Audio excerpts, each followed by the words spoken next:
Well, all right, ladies and gentlemen, I am headed out today to honestly one of the coolest opportunities I think I have locally.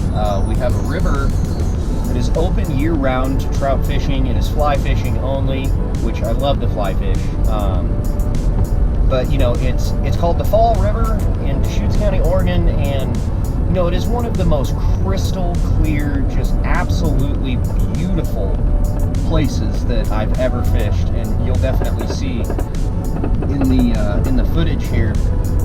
It's really foggy right now. It's 34 degrees. It's definitely cold. You know, we're in higher elevation. This is definitely a, you know, high mountain river. There's a lot of good fish. I stopped by for about 20 minutes yesterday to just kind of check it out, see what kind of bugs were around the edge of the river, and I ended up catching about four trout in 20 minutes or so. It wasn't bad. I go, let's go. Grab your gear and your flies and let's hit the river. Quick side note, you know, I do all kinds of fishing, from deep sea and salmon, sturgeon, trout, bass. You know, how many of you guys fly fish? You know, I'm curious to know if the channel should have more fly fishing content on it, because I have so many opportunities to fly fish, you know, within 15 minutes of my front door. So leave me a comment down below and let me know if you're into fly fishing, if you've ever tried it, or you're trying to get into it, or if you'd just like to see some more fly fishing content. So yeah, let me know. Well, we pulled into the Fall River guard station. This is actually where the Fall River begins. It comes just pretty much out of the earth. You can see here. Here's the guard station. I've actually, you know, I've been, whoops, I accidentally hit the power door on my van. You know, I've actually never been here and come and check this out, so I thought I might come and just see. So there's the guard station. Reserved parking. Good thing I'm not parked there. Historical Fall River guard station. Pretty sweet. Clear back in 1933. I'd say it has changed a little bit since then. But yeah, let's walk down here and let's go. I've never really looked at this river, like where it begins. I think it looks like it just comes out of the ground right here.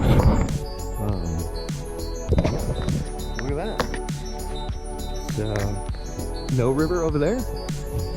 And then this beautiful river just starts coming out of the earth. Look at it.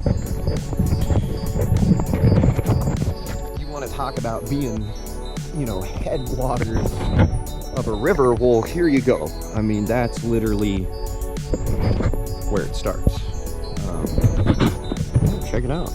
But you see how absolutely, I don't want to get wet, but you see how just absolutely crystal clear this water is. I didn't bring my rod down to this spot just because I didn't anticipate seeing anything up this high, but who knows? I could most certainly run into something. I'm looking. Again, like, look at how clear. You know, this is definitely one of the challenges of this river, is the fact that, oh, you guys are kind of getting fogged up there a little bit. This is one of the challenges of this river, is that it is so clear that these fish can see you coming from a mile away. A lot of vegetation here.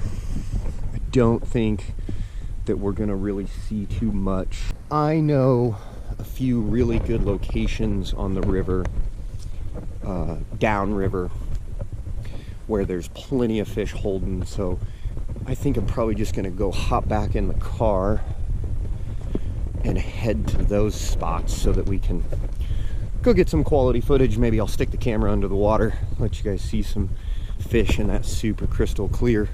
I don't see anything jumping. Definitely a lot of log structure here to even be able to flip a fly if I really wanted to. So let's go where I know there's a bunch of fish.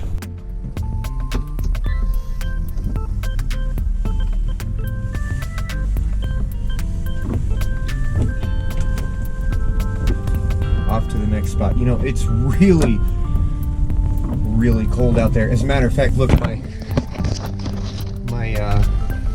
little doohickey here was just, yeah, look, it's yelling at me that there's ice. Yeah, that's, I believe it. It is definitely cold out there. I think until the sun starts coming up a little bit more, I'm gonna really have to earn some fish. So look at that, we're pulling in here.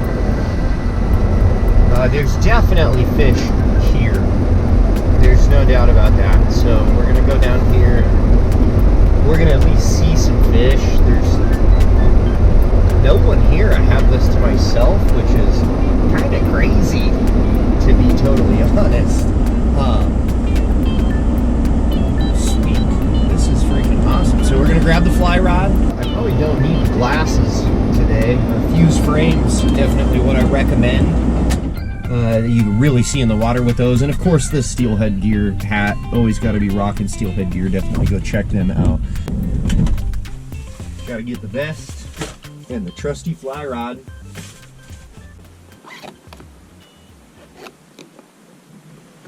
So I've actually got a custom fly rod that an old timer made for me, made out of bamboo. If you enjoy fly fishing, you'll probably really enjoy this fly rod. Sometimes honestly I'm kind of scared to use it, just because, you know, this old gentleman has since passed, and I'll never be able to get another one of these if I wanted to. It's got a really light action. You can really feel the fish, and I mean, when you're fly fishing, that's kind of the primary thing, you know what I mean, is when you do hook that big trout, you know, it just is a blast. I just have a standard, pretty cheapy Shakespeare reel. You know, you don't have to have super expensive gear. Don't be fooled by my really nice fly rod. I've got cheap fly rods too. But yesterday I picked up a few of them on the old white woolly booger. We do have to have barbless flies here at this fishery. But that's running down. I've got a 8-pound leader coming down, because there is some pretty decent sized fish in here, and I break off some of those bigger ones with like 4 pounds, so I do have a little bit heavier leader on there.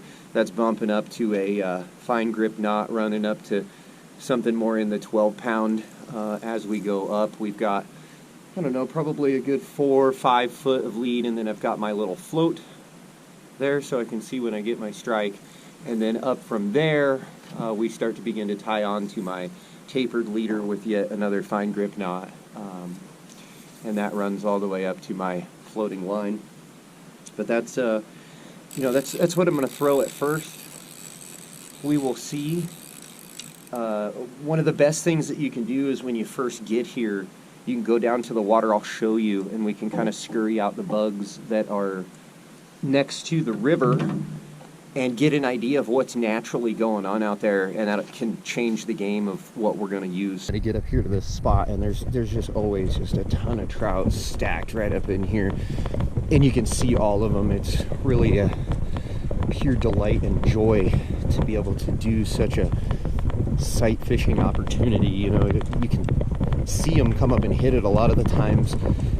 Especially like in dry fly situations, stuff like that.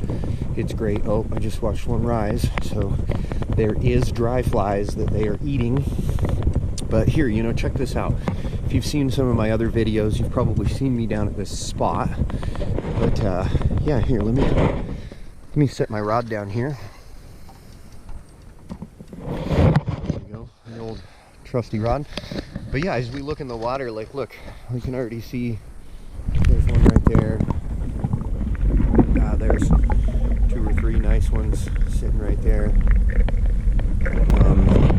Here on the bridge. You know, this is beautiful. You know, we don't always get opportunities like this. I mean, look at how clear you can see literally everything. There's another one hiding right down in there. And yeah, there's always fish over here. Here's one, here's another. Look, there's just a whole stack of them right there. just a whole stack of them. So right here underneath of me, you know, there's fish literally everywhere in this river. It's crazy. So without further ado, I'm gonna start flipping a fly, put you on the chesty, and I'm gonna catch one of these things. So I totally forgot to show you guys. So this is what I do. So I'll come over here to the edge of the bank, and I'll just get down here, and if you watch really closely, when I see all the little bugs come out, you see them all? You see them all fly out there? There's a couple of them. And then, you know, once we know that there's some bugs down in there, then I'll kind of just get down here real close, you know, and I'll start really looking, and I'll spot one or two of them so I can get an idea of what they are. I can see that they're, oh, I spooked him off. They're these little black bugs. And yeah, if I went through the fly box and I found something that was really similar to that, I'm sure that I would probably have a pretty decent day. But I was here yesterday and they were eating the old woolly booger, taking down the float. So we're just gonna flip that guy out right now and see what happens, you know. We're gonna just kind of go through the box for a little while and find something that they can't say no to. I'm kind of thinking about this dry fly ant pattern up here because of those little black bugs, but it's pretty big. I don't know, I got lots of other flies, so maybe not this box, something different. What do we got in here?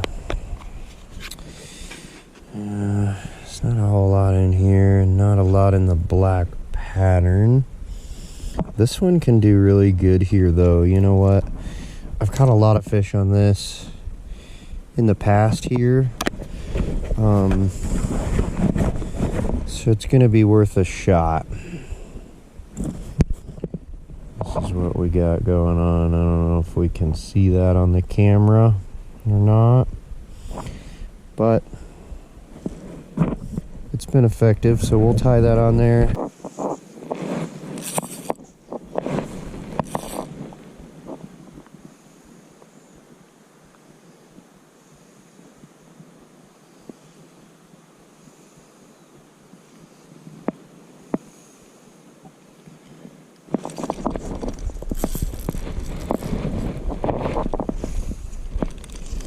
That's how we do it.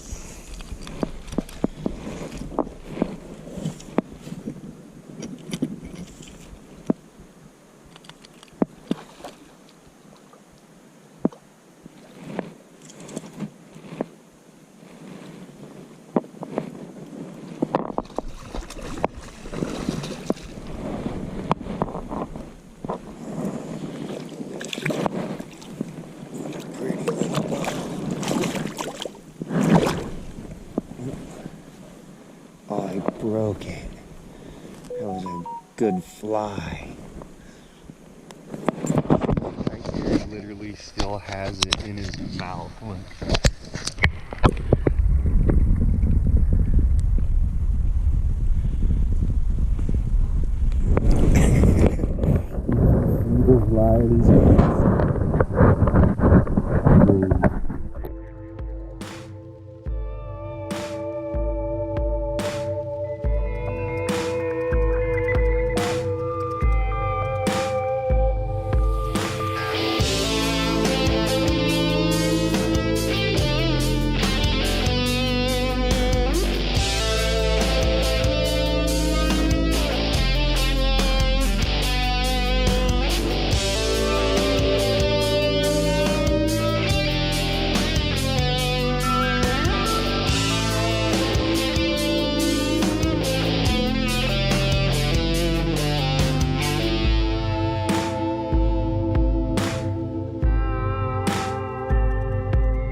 right here.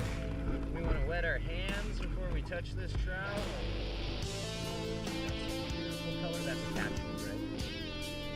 Okay, he already spit the hook. That beautiful color right there.